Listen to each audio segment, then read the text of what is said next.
Assalomu alaykum do'stlar, yaxshimisizlar? Qo'g'ini qalami. Qarang.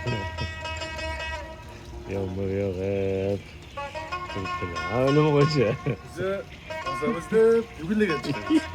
Mana qilib, choy ichib o'tirib, mastani ichib, uni bildirib qo'yamiz. Kelaverasizlar, jo'ran dahshat. Kelamiz, ha. O'sha gap, hali ham o'sha yugurlayotganmiz.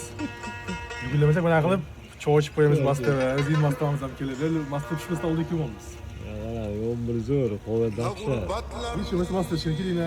Har akşam masta ichganmiz. Bugün de ondan tashqari bo'ldi. Bugun plandan tashqari yomg'ir yog'ib, yomg'irda yugurgimiz kelmadi. Bundan ko'ra ovqatlanib qo'ya qolardik. Sog' bo'lasizlar. Olmadım Dilşad, destingde